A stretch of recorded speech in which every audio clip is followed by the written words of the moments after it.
Greetings, sci-fiction awesomeness. My name is Owen C. Cotter, and you are watching sci-fiction digitally simulcasting on all channels. Today we have an amazing guest. He's going to be joining us here shortly, Adrian Tchaikovsky. He's got an amazing new graphic novel that he's going to be talking about, as well as a lot of cool stuff in sci-fi and fantasy. Matter of fact, he's in the Quantum Leap waiting room, back room, waiting right now. I want you to let everybody join in. My name is Owen C. Cotter. If you're watching this, I am the host of SciFiction.com. Let's bring on Adrian here. Hope everybody's having a beautiful day, by the way. Adrian, can you hear me? Yes, I can. Oh, it's your afternoon or day. Where are you located? What time is it where you're at? I'm in the UK and it's sort of mid-evening. Okay, cool. Very, very cool. How have you been doing? I noticed you've got a new graphic novel out we're going to be talking about here in a little bit. I have, yes. I'm very, very busy at the moment. Very cool, very cool. My friend actually, I believe, may know your buddy Cornell. Oh, yes, Paul. Mm-hmm.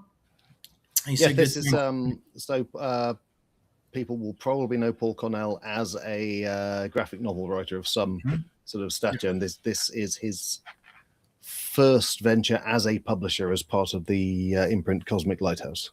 Yes, yeah, that's awesome, man. He's done a lot of stuff in sci-fi too. We've got a whole bunch of questions here that were submitted, and some of mine own questions I've created. I'm going to just shoot from the hip and ask you some questions, and you can feel free to go on. Some of these are about the new graphic novel as well. Question number one: your worlds often feel incredibly layered and alive. What is your personal process when building a new universe from scratch? My writing process is to go for the world first. I'll start with some sort of idea, what if, in my best known book, I guess, what if spiders were the dominant species on a planet? But there's always something like that. And then you kind of work outwards from that. You think of, well, if that's true, then this must be true. And if that's true, and you construct the world from that. And then ideally, the individual characters, and for that matter, the story will arise from the world, because they will show you, who are the best points of view that you can explore the world. What is the most interesting thing going on in this world now you've created it? Wow, that's interesting.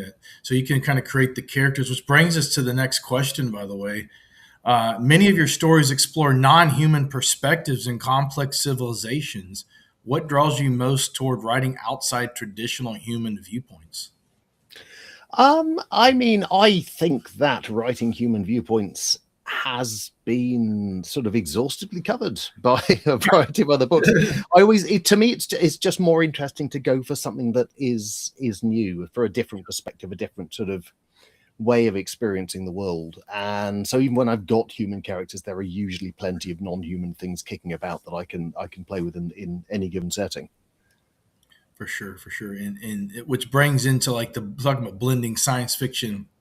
Your work frequently blends science fiction, fantasy, politics, evolution, and philosophy.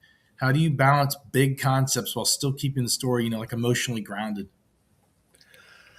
I suspect, honestly, the true answer is probably that's something that develops as part of your subconscious toolkit as you grow as a writer. But I think also a good story sort of has all of those working in lockstep. So, yeah, I think it's hard to explore. I think it's hard to explore a really significant concept without having all of the rest of it, because if you don't have a good setting, if you don't have good characters, it will come across as either very academically dry or you'll not reach people. Yeah. And you've not just worked in science fiction and fantasy, you've done games and board games and things. Gaming culture and game mechanics sometimes feel present in the structure of your storytelling. Just curious, has video games or tabletop RPGs influenced your writing style or world building processes for the books and things? I'm not sure if that's a compliment or not. No, it's good. I like what you do. I am a long-term, especially tabletop role-playing games. I was playing those long before I started writing, and in fact, my writing very much came out of those. So a lot of the skills you develop as a games master when you're, to create a large cast of characters and to create a world, and especially creating all of that stuff with an eye to presenting it to another group of people, even if it's just 4 people around a table. Those are all transferable skills, so that when you start writing books, they can come with you, and you're already halfway there in that part of the craft. Were there any particular games you just curious, like you like to play when you were growing up, like Warhammer or like Dungeons and Dragons or something like that? It was, Dungeons and Dragons was always the big one, but we had quite a wide range. We played, Call of Cthulhu. We played the old West End game, Star Wars game. There was, whatever was out there, someone would pick it up and give it a go. There's always was this that one that was a Star Trek FASA or somebody created that back in like the 70s. Blimey! You know what? I don't recall even ever seeing that in the UK. I was aware that it was around. Yeah, it's a cool game. I had a buddy had an original. He was showing me how all the maps laid out. And nice. More like on paper, the OGs type stuff, which I always thought was cool. Was the Trek is, and they did the Star Wars one, which is really cool as well. I thought was awesome. Got some other questions here. We're going to get to the graphic novel here in a second. Well, actually, that's one of the questions here. Go on the board here. Hold on a second. We got all kind of stuff going on here. Here we go. The question is, your upcoming graphic novel, Salvation's Child, introduces readers to a new visual storytelling experience from your work. What inspired this project, and what can the fans expect from its world and themes? So this is set in the universe of the Final Architecture. It's essentially a prequel story. So in the Final Architecture, there was a period when humanity was on the run from these enormous things called architects that turn up and kind of rework planets, and they seem to be targeting planets that people live on. And then the architects went away, and the book is set in this uneasy period where humanity has essentially alienated a lot of the factions that were helping them out back in the day, and then just as things are about to kick off on various fronts, it seems like the architects are going back. In the graphic novel Salvation's Child, we're going back to when the architects were on their rampage. So we are seeing the main character Marta and her daughter are basically, we see them first. There's an architect attack. There is a human colony that's just desperately trying to get everyone off planet as fast as possible before the planet itself is destroyed. Okay. And that sort of sets the tone. We are witnessing the entire human civilization basically living as refugees, begging a place to live from various alien species, and following this the mother and daughter through this extremely hostile universe, but also a universe that has a lot of surprising hope, because there are aliens that will help out, and there are places you can go. That's interesting, because is this a prequel of sorts, or? Yeah, it's set about a century before the actual novels. Okay. Who is the artist on this? I know you've got some great art. I've seen a little bit of it.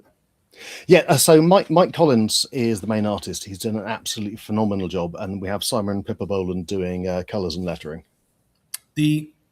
Just curious, how different is your creative approach when writing for a graphic novel compared to just like prose fiction, like in a novel, just general text? Well, as any of my readers will know, I tend to write extremely long books. You're good. I've read a couple. My buddy had one of them. I forget which one. It was one of the earlier ones you did. It's a fantasy. And the thing you learn when you come to a graphic novel is almost all of those words have to go. It's a very different skill to be able to slim down a story into as few words as possible, so you can give the art room to breathe, and so you don't just have pages that are cluttered with enormous word balloons and paragraphs of exposition. Just curious, like science fiction reflects, this is a question one of the fans submitted, reflects real world fears and possibilities. What current technological or societal developments inspire you the most creatively right now?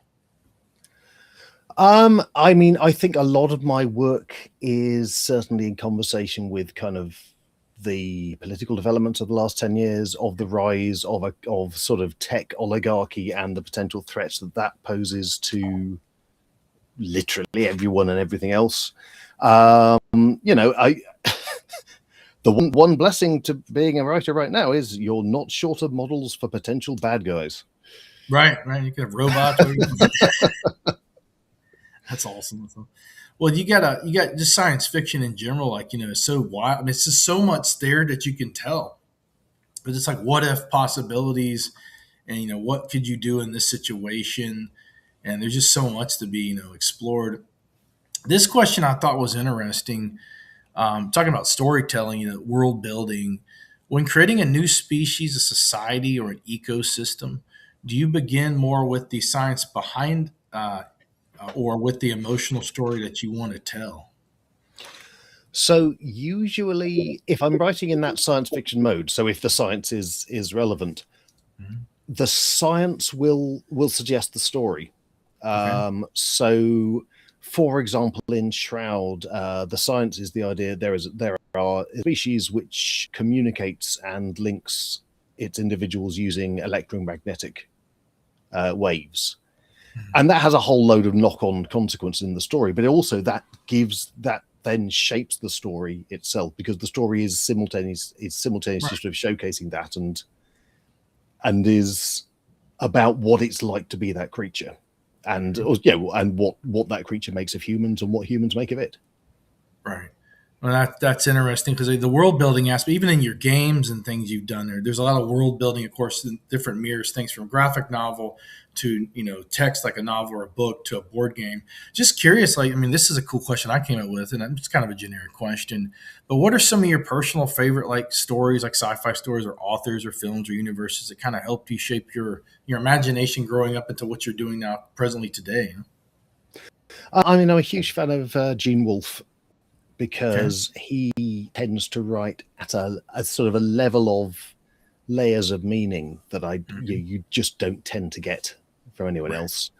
I love Ursula Le Guin, and a lot of my work is very She's great. influenced by hers, purely because of the way she was able to think about how human societies could develop.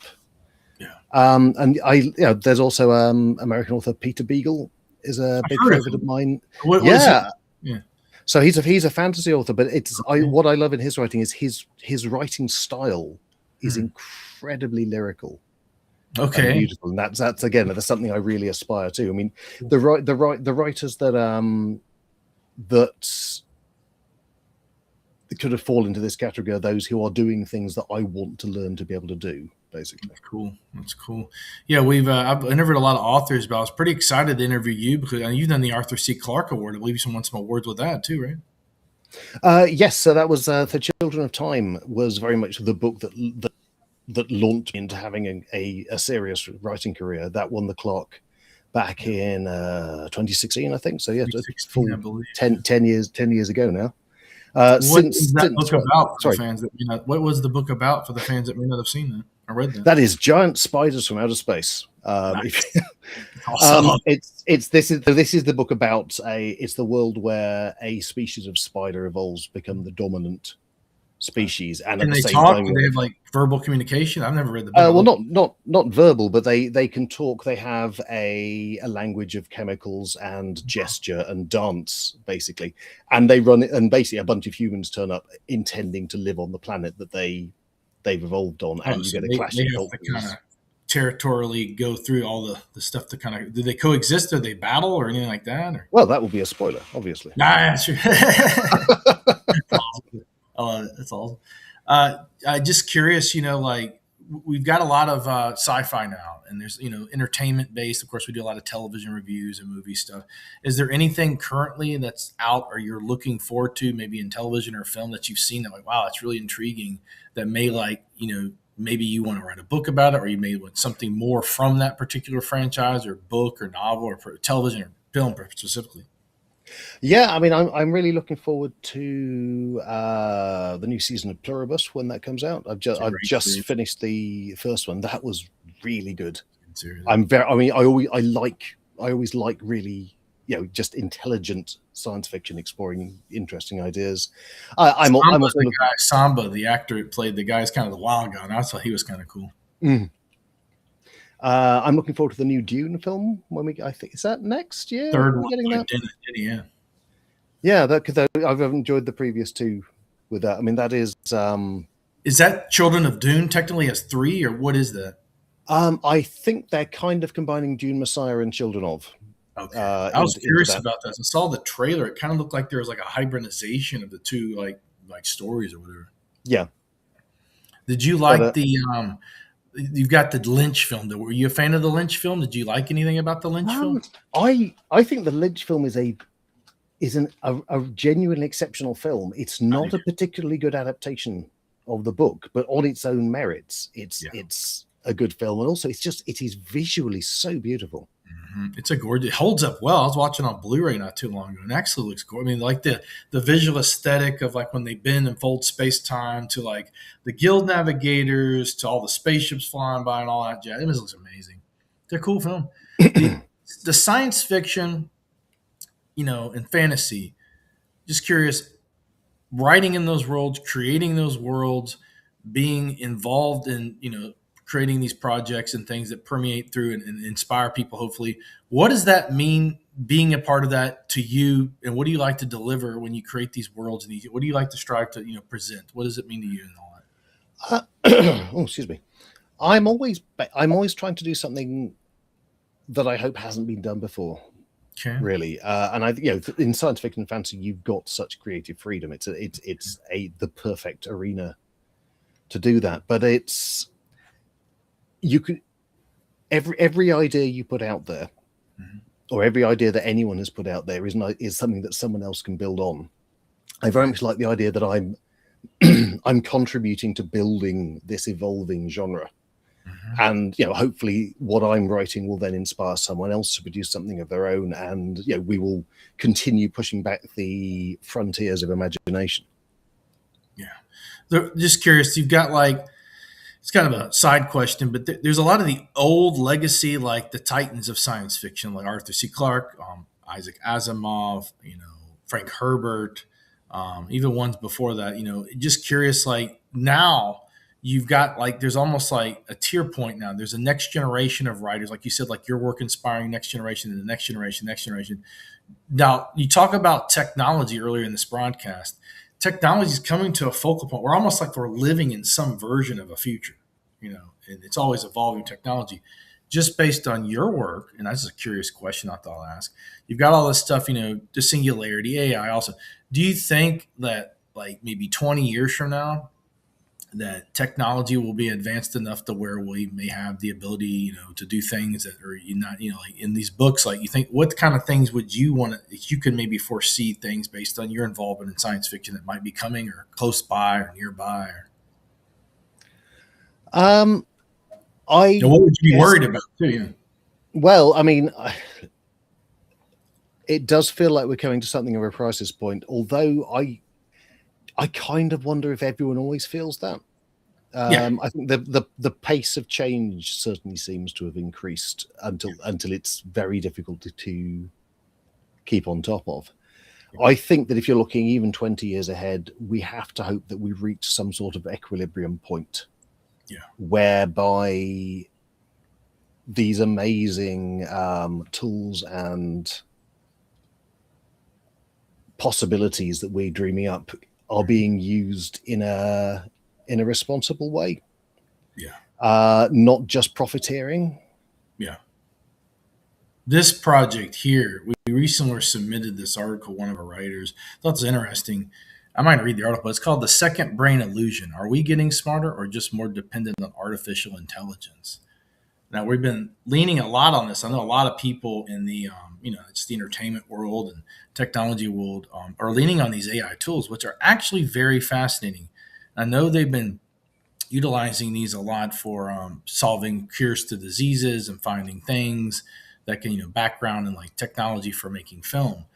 Do you think that in the future, like maybe 100 years from now, that your books could be in some kind of a database or archived where they could be permeated through, and maybe even, the AI structure, it would keep your original writings. But I'm saying, like, do you see AI being able to learn from these things, like your stories or anybody's stories for that matter, to translate into solvable things that could solve and benefit mankind? It's kind of like the question I was trying to articulate there. I mean, it would be nice if some element of this entire kind of large language model business did at some point benefit mankind. I'm not holding my breath particularly that is ever going to be the case.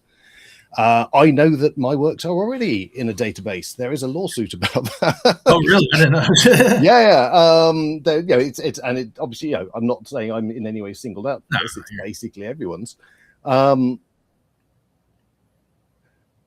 think that it would be lovely if that was the case. I don't think we get there from where we are now in the sense of language model based AI. Still a crude technology. Well, it's not just that. It's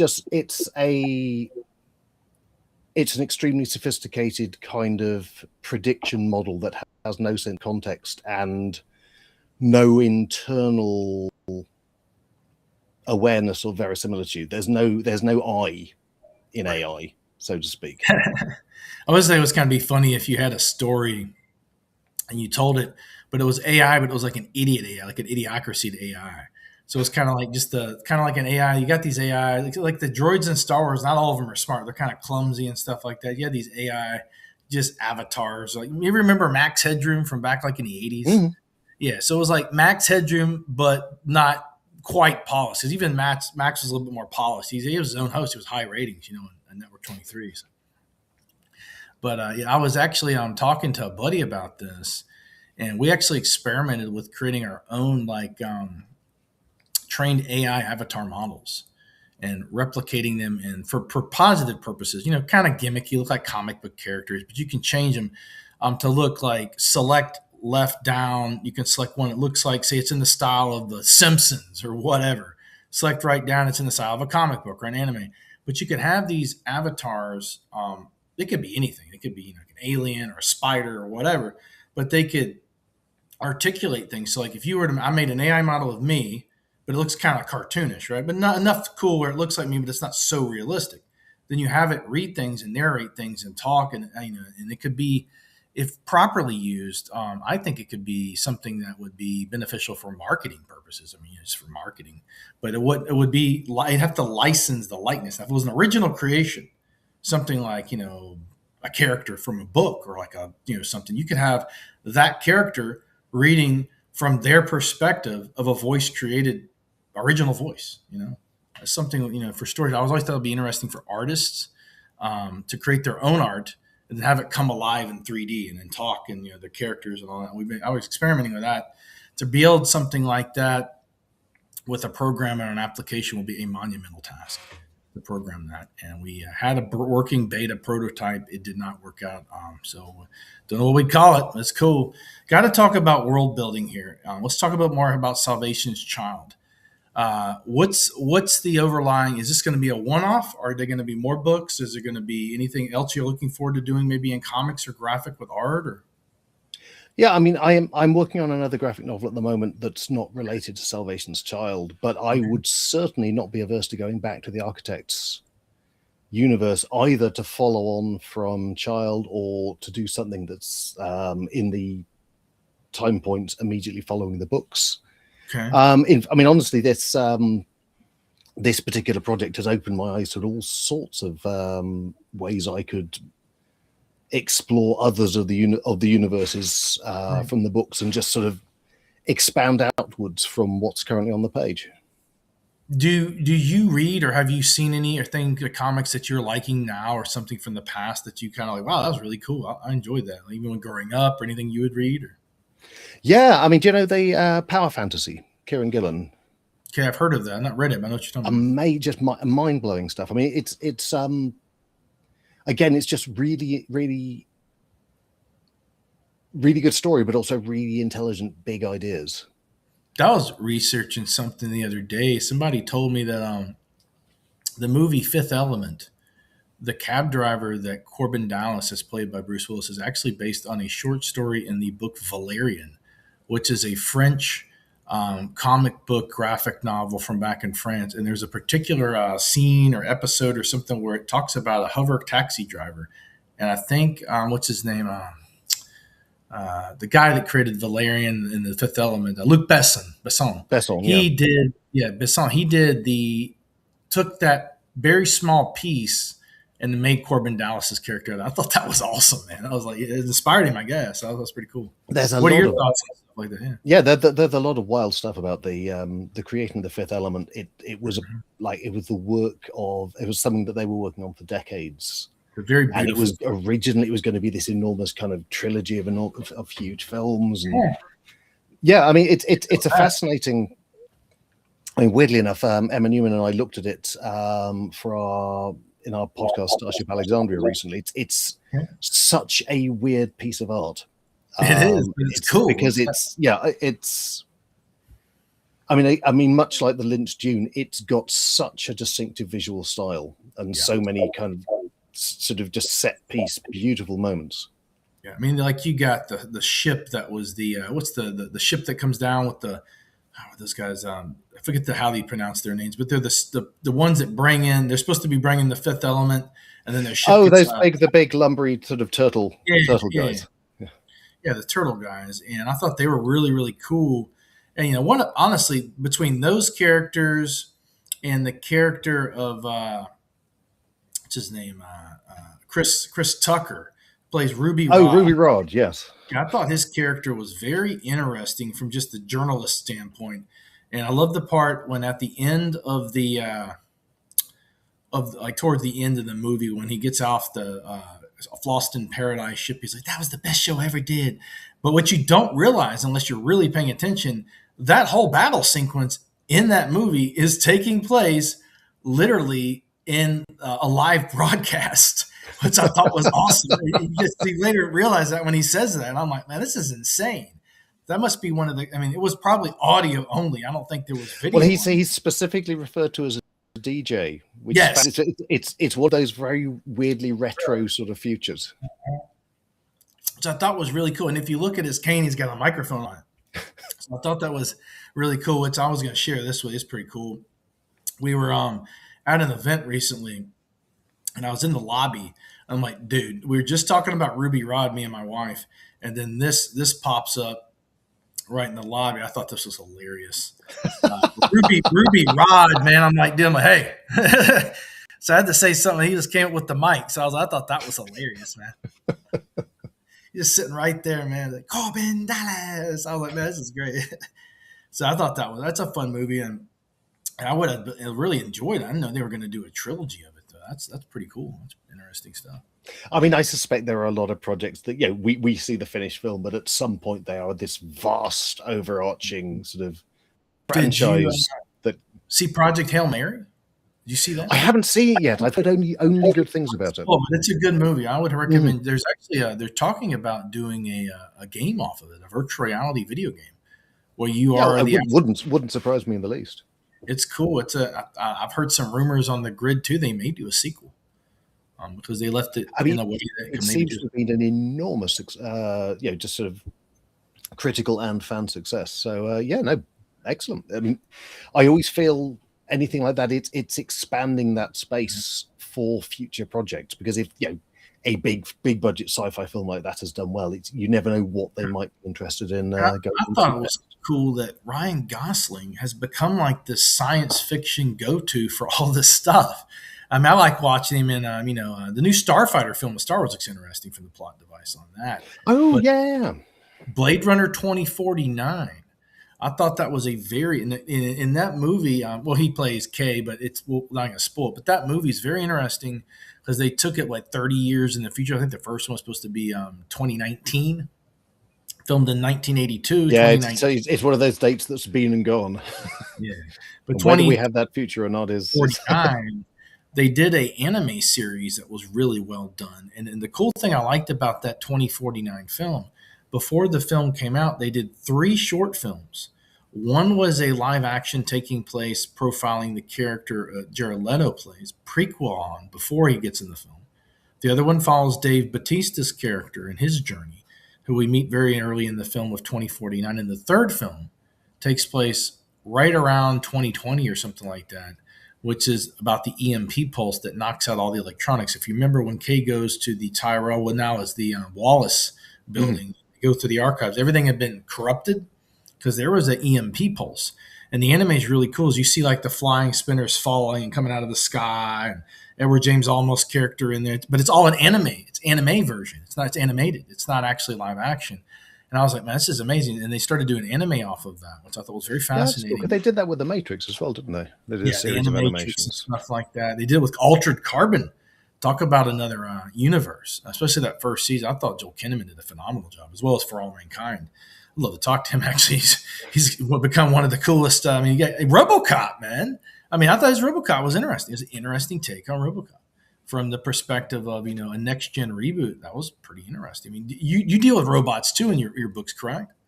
Yeah, I've got so my big robot book is Service Model, which came out last year.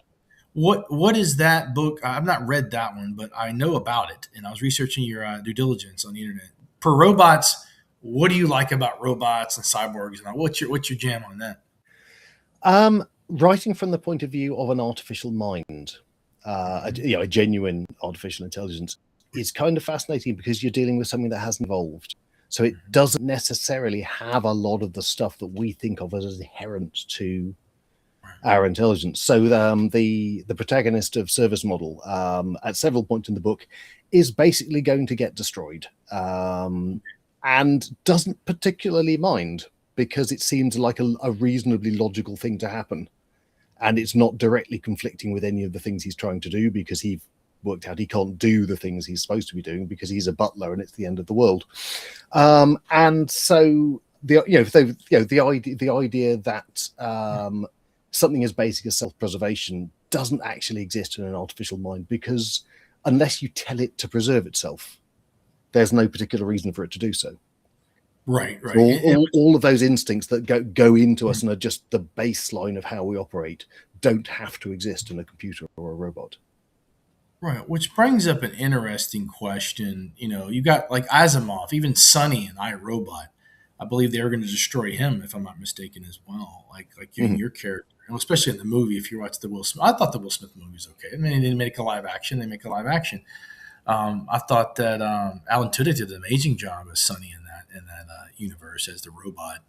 But the law of robotics, if they were to do something in the future, I would hope they do something which would not completely limit the ability of artificial intelligence to linearly progress, but also protect humans, kind of coexist.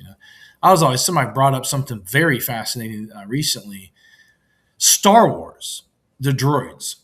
If you watch the original 1977 Star Wars, when Luke and Obi-Wan and R2 and C-3PO go into the cantina bar, what's the first thing the bartender says to them?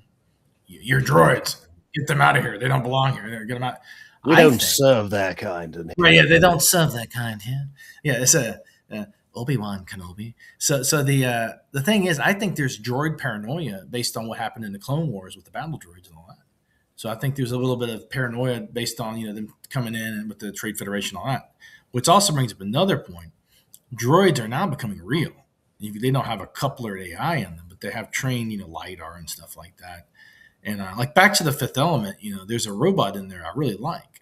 It's the bartender robot when he's in the airport, and Ian Holmes' character is all stressed out. He's like, "Would you like to have more? Would you like some more?"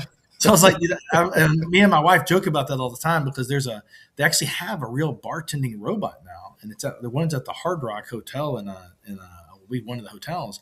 And it comes up just like, it doesn't have the head with the tuxedo jacket and all that, but it comes up and makes you drink, and it throws it in a cup. And I'm like, if they can do that, what other droids and things can they do? They got things that'll sweep your floor, kind of anything and everything, right? So yeah, weirdly enough, I was just out today at the shopping center near me, and they had this big sort of basically a suitcase with little cleaning things on the bottom. I've seen that. Literally with a handle on top, so you could presumably just carry it around like a bag. Have you seen the cars that drive themselves and pick you up like a lift? We don't have that. I don't think they are in any way legal in the UK. They're not in the UK. They're in the US. I was in Las Vegas. I saw this car just driving. I picked up this guy. No one was driving it. Yeah, I suppose as a science fiction writer, I should be happier about that sort of thing, but possibly it's just because I am as old as I am, and I'm kind of thinking, I'm not sure I would thought trust that that. was just insane. I mean, it's cool. He got into his destination, and you could tell. But I'm like sitting there thinking, like the ultimate thing that I think this is for all you entrepreneurs out there. A buddy was telling me he's a shareholder in Tesla, and he said that all the applications for the Tesla cars, for your app for your Tesla car, have an activatable feature called you can use them as rideshare, right? So if you were to buy a fleet of, and all by the way, all their mapping systems are developed for autonomous, like a car that would drive independently by itself. So if you were to create a fleet or a small fleet of autonomous, I'm not saying to do this. I'm just saying it'd be kind of cool, or a cool concept. Create a fleet of autonomous Tesla cars that activate them and have different tier models. Like you could have, base model for civilian purposes. One would be like a luxury boutique office for upscale clientele that would come in there. They pick them up, they drive them, they'd have full internet access screens, everything. It could work with all their stock portfolio, the hell they want to do. And then they drive them off. And then it would permeate free transportation for everyone that was implemented without having to spend. And you have it powered by some kind of, it could be Tesla, could be Mr. Fusion from Back to the Future. I don't know. But if you it pours a beer can in there and put a banana peel, and then you got the thing powered up. If you were to solve problems with little things like that, would be interesting. But the problem is with that, it would put a lot of people out of work, and I don't really want that to have like CDL drivers, delivery, and stuff like that. But for just general getting around from like short distances and inner city stuff like Las Vegas, I can see that being very popular, especially if you were to cater it to certain different clientele bases. I mean, it's the future. It literally is, man. It's wild, man.